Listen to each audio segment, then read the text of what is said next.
한 주간의 IT 이슈를 점검해 드립니다. IT 이슈 위클리 지금 바로 시작하겠습니다. 네, 2020년 9월 14일 방송이고요. 저는 스타트업 전문 컨설팅사 디토 파트너스 그룹의 최유환입니다. IT 이슈 위클리는 커버 스토리와 헤드라인 한 줄 요약으로 구성되어 있습니다. 커버 스토리부터 만나보시죠.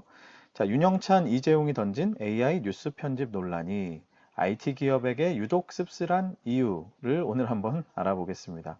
자, 모티브가 된 기사는 사람이 알고리즘이 네이버 카카오 뉴스 편집 논란 블로터의 9월 10일 기사가 있었고요.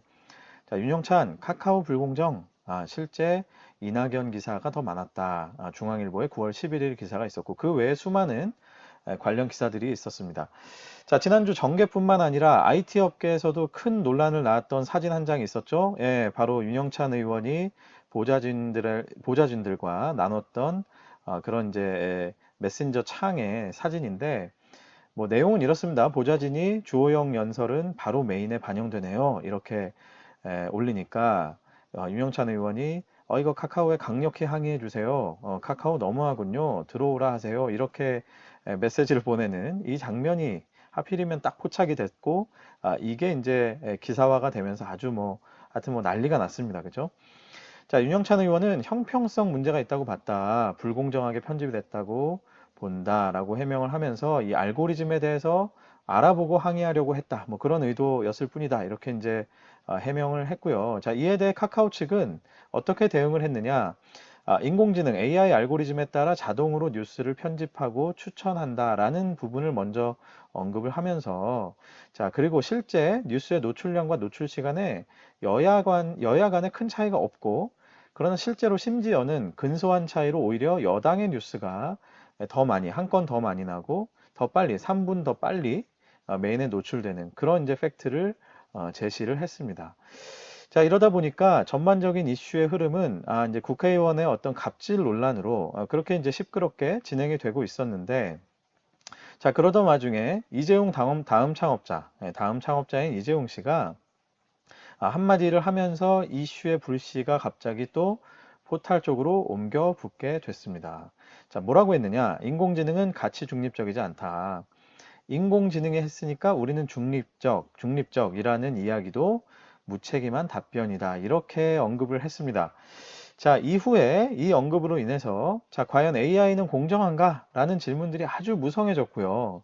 각 포털들의 뉴스 편집 알고리즘도 다시 한번 정리가 돼서 기사화가 되기도 했습니다. 이 내용에 대해서는 제가 기사에 있는 내용을 발췌를 해서 그대로 한번 읽어 드릴게요. 블로터의 기사를 발췌한 것인데요. 자, 카카오는 2015년 6월 개인 맞춤형 추천 AI 알고리즘 루빅스를 모바일에 도입, 이용자 특성에 맞춰 뉴스를 배치하고 있다. 언론사에서 송고하는 하루 3만여 건의 기사를 AI가 600여 건으로 추려내고 평소 자주 클릭한 기사, 그리고 독자와 성별 연령대가 같은 집단이 많이 보는 기사 등을 분석해서 맞춤형으로 보여준다. 자, 구체적으로는 이용자 관심사, 괄호하고 전체 사용자 반응, 비슷한 관심사를 가진 사용자 반응, 그리고 이용자 반응, 괄호하고 동일 시간, 이용자별 클릭 유무, 체류 시간, 열독률, 컨텐츠 클릭률, 자, 그리고 이제 기사 특성, 괄호하고 카테고리, 제목, 이미지, 작성 시간 등의 변수 등이다. 자, 이런 것들 고려한다는 것이죠. 자, 또 첫 화면에 노출됐던 주요 뉴스는 배열 이력을 별도로 공개하고 있다라고 카카오 측에서는 알고리즘에 대해서 밝혔습니다. 네이버도 이제 나와 있는데, 자, 네이버도 지난 4월부터 자체 편집 영역을 없앴다. 추천 뉴스는 개인의 이용 행태에 근거한 에어스라고 하는 알고리즘을 통해서 제공하고 있다. 딥러닝 기반의 인공신경망 기술 RNN이 접목되어 있다. 자, 뉴스 소비 패턴을 학습하고 이를 바탕으로 관심사를 예측해서 맥락에 따라 뉴스를 추천한다. 2018년 전 민주당원 포털뉴스 댓글 조작 사건, 일명 드루킹 사건이죠. 이 사건이 손편집이라는 것을 없애는 계기가 됐다. 당시 한성숙 대표는 네이버 편집자가 더 이상 기사를 배열하지 않겠다고 선언을 했다. 이렇게 블로터의 기사로 정리되어 있는 부분을 제가 정리를 해서 알려드렸습니다. 이건 왜 그러느냐? 일부러 알려드린 거예요. 그러니까 업체 입장에서는 나름대로 이런 식의 알고리즘들을 가지고 있다는 것이죠. 자, 포탈의 입장은 한마디로 특정 기사에 대해서는 이제 사람이 개입하는 일은 없다라는 것을 강조한 것이죠. 그렇죠? 앞에 내용을 보시면 아마 아실 수 있을 겁니다.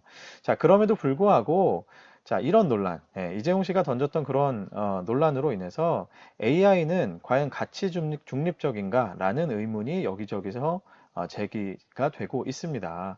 자, 그러나 많은 전문가들이 말하듯이 AI는 당연하게도 가치 중립적이지 않습니다. 이거를 사실 비난했다는 것 자체가 약간은 좀 조금 의아할 정도인 거죠. 왜냐하면 AI가 마치 가치 중립적인 것처럼 기대를 하고 그게 가치 중립적이지 않기 때문에 포탈 행위가 문제가 있어 이렇게 이제 떻게 보면 주장을 하는 것이잖아요.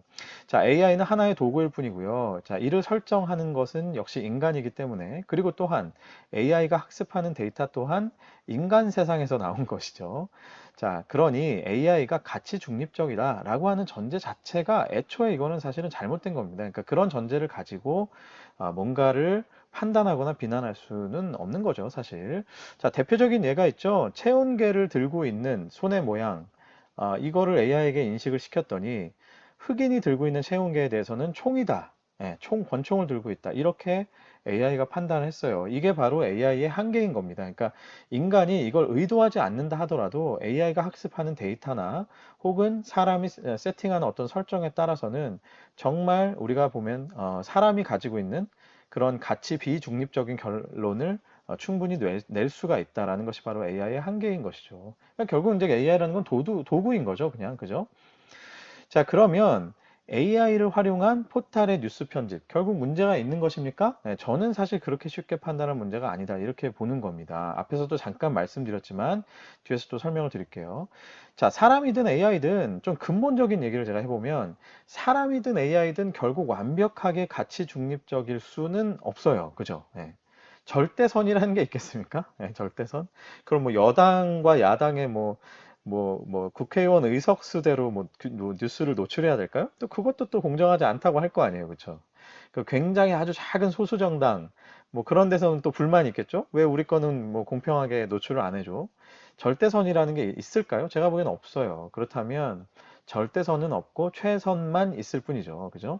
그리고 그 최선이라는 것은 결국 그 시대에 따라 주어지는 그 시대의 흐름에 맞추어서 흘러가는 그런 어떤 사회적인 이제 합의로부터 나온다 이렇게 볼 수 있겠습니다.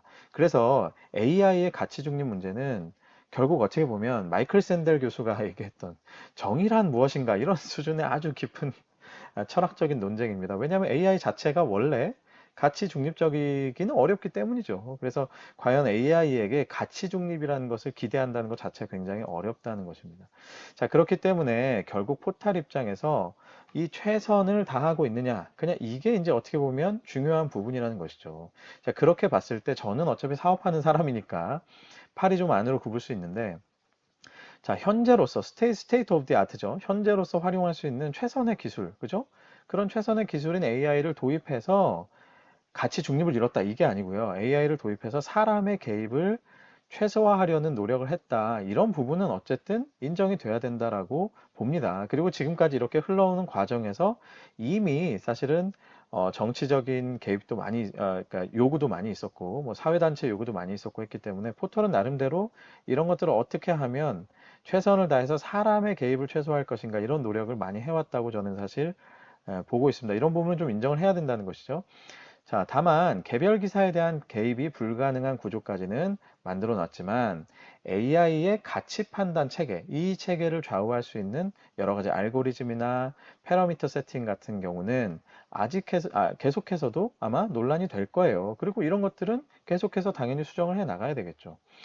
자, 이번 케이스는 결국 팩트상으로 보면 어찌 보면 큰 문제는 아니었어요. 어찌 보면 보좌진의 오해에서 나온 문제였을 수도 있고 또 그거에 대해서 윤영찬 의원이 좀 과하게 반응을 하면서 이렇게 나온 문제였을 수도 있는데 그러나 만약에 분명히 팩트상 문제가 되는 상황이 있다. 이건 뭐 누가 봐도 이게 문제가 된다. 자, 그렇다면 당연히 포탈들도 이런 알고리즘과 패러미터 세팅을 어떻게 하면 수정해 나갈 것이냐. 이거에 대해서 정말 말 그대로 이제 외부에 있는 전문가들과 함께 수정해 나가는 그런 노력을 다해야 되겠죠. 그러니까 포탈이 뭔가 다 잘했다 이런 뜻도 아니고요. 포탈이 충분히 지금 사람 손을 태우지 않으려고 하는 노력 자체는 그래도 우리가 인정을 해야 된다. 다만 AI의 특성상 이제 AI를 통해서 뉴스가 편집되는 과정 자체에서는 사람 손이 많이 떼어졌으니 AI의 근본적인 그 가치 판단의 체계를 만드는 것에 대해서는 앞으로 이런 부분에 오히려 노력을 계속 해 나가야 되는 부분이다. 어떻게 보면 문제라기보다는 해야 할 일이라는 것이죠. 자, 그런데요, 이런 것들을 고려했을 때 이번 사건의 과정에서 IT 기업들이 느끼는 어떤 허탈함과 씁쓸함이 사실은 좀 있었습니다. 그걸 오늘 사실 다루고 싶었던 것이죠. 자, 모두가 이런 얘기를 했어요. 예. 자, 그거 아는 사람들이 더 아는구만. 이런 얘기를 했죠. 그죠? 그러니까 아마 공감들 하는 분들이 많이 계실 텐데, 자, 윤영찬 의원으로 얘기할 것 같으면 네이버 뉴스를 담당했던, 그죠? 예, 국회의원이고 또 기자 출신의 그런 분이시죠. 그리고 또 이재용 대표로 얘기하자면 뭐 AI 가치 중립을 비난을 했는데 그러나 정작 또 이런 부분에 대해서 누구보다도 사실 잘 아는 분이죠. 뭐 아마 타다를 운영하면서도 뭐 AI를 정말 아주 잘 활용하셨을 것으로 그렇게 알고 있기 때문에 어떻게 보면 윤 의원도 또 뭐 이재용 대표도 참 이런 부분에 대해서 누구보다도 대한민국에 몇 안 되는 그런 전문가고 잘 아시는 분들일 텐데 말이죠. 이런 식으로 또 뭔가 비난을 하고 행동을 했다는 것에 대해서 좀 아쉬움이 있는 것이죠. 자, 뉴스 편집에 대한 비난은 명확한 팩트에 기반해서 했더라면 얼마나 좋았을까 싶은 생각이 있습니다. 물론 윤 의원님은 이런 사실관계를 좀 파악하고 싶었다라고 얘기했지만 그 메신저의 어떤 톤 앤 매너가 사람들로 하여금 뭐 이미 이제 뭐 비난 혹은 그죠? 다소 고압적인 그런 말투가 있었기 때문에 사실은 굉장히 이제 IT 기업들 입장에서도 아주 보면서 참 심란했던 그런 내용이었고 또 이재용 대표는 어떻습니까? AI는 가치 중립적이지 않다라고 선언을 하면서 그러니까 AI를 활용하는 포탈이 저희는 AI를 활용하고 있습니다. 이런 말 자체를 가지고 무책임하다 이렇게까지 끌고 가셨는데 제가 보기엔 이런 해석은 굳이 도움이 별로 안 되는 해석, 비난이 아닐까 싶습니다. 자, 이런 해석보다는 사실 그렇다면 자, 포탈이 AI를 통해서 사람 손을 최대한 뗀 거 인정. 자, 그러면 이제부터는 AI의 가치 체계를 어떻게 만들 건지, 자, 이걸 같이 한번 만들어 봅시다. 뭐 나는 이렇게 생각합니다. 내가 타다 때 해보니까 이런 장단점이 있고, 앞으로 이런 문제가 없으려면 어떻게 해야 되고, 이런 식의 대안을 좀 제시했더라면 어땠을까. 뭐 나름대로 업계에서는 아주 큰 인물이시잖아요. 그죠? 그런 좀 아쉬움이 많이 들었습니다. 그래서 오늘은 IT 업계에 있는 한 사람으로서 저도, 그죠? 예, 관련 기업인들의 탄식을 한번 담아보는 것으로 이렇게 방송을 구성해 봤습니다. 지금까지 커버 스토리였습니다. 자, ITC 위클리 헤드라인 한 줄 요약으로 넘어가 보죠. 자, 틱톡 MS 대신에 오라클의 품에 안긴다고 합니다. MS의 인수 제안을 거부하고요. 기술 파트너 형식으로 오라클의 품으로 간다고 하는데, 자, 과연 기술 파트너 형식이 무엇이냐? 그리고 이게 과연 얼마나 실효성 있게 잘 워킹을 할 것이냐? 뭐 이거에 대해서는 아직까지는 좀 명확하지는 않은 것 같습니다. 자, 두 번째, 방통위가 또 패소를 했습니다. 페이스북 대비. 법원에서는 동영상, 사진, 뭐 이게 좀 안 뜨더라도 페이스북에 문제 없다, 이렇게 봤습니다. 그래서 2심 법원에서도 결국은 페이스북의 승소를 인정을 했는데요. 자, 이용 제한, 이용에 좀 불편을 줬다라는 것은 인정. 요거는 이제 1심과 달라진 부분이었다고 해요. 자, 그러나 텍스트나 뭐 메시징 이런 것들은 가능했기 때문에 뭐 이렇게 현저한 피해가 아니다. 이렇게 현저한이라는 부분 때문에 지금 이렇게 판결이 달라진 건데 현저한 피해는 아니다 이렇게 결론을 냈다고 합니다. 근데 이것 역시 조금 이제 논란이 많이 있습니다. 그죠? 예, 과연 이 현저한이라는 거 어떻게 그렇게 판단할 수 있냐? 뭐 페이스북에서 동영상 사진이 안 뜨는데 어떻게 현저한 피해가 아니냐? 뭐 이런 또 업계에서도 논란이 많이 있는데 어쨌든 좀 논란이 될 것 같고요. 뭐 모르겠습니다. 방통위에서 또 한번 항소를 할지 모르겠는데 한번 지켜봐야 되겠습니다. 자, 오늘 방송 여기까지입니다. 유튜브와 페이스북, 애플 팟캐스트, 네이버 오디오 클립, 팟빵을 통해서 만나실 수 있습니다. 각 플랫폼에서 디토 파트너스 그룹을 검색해 보십시오. 구독과 좋아요는 현대인의 매너죠. 자, 코로나가 아직 끝나지 않은 상황. 제가 엔딩 멘트는 매번 똑같죠. 그죠? 예, 건강하십시오. 건강하게 잘 한 주 보내시고 다음 주에 또 저도 여러분도 건강하게 다시 찾아뵙겠습니다. 여러분 감사합니다.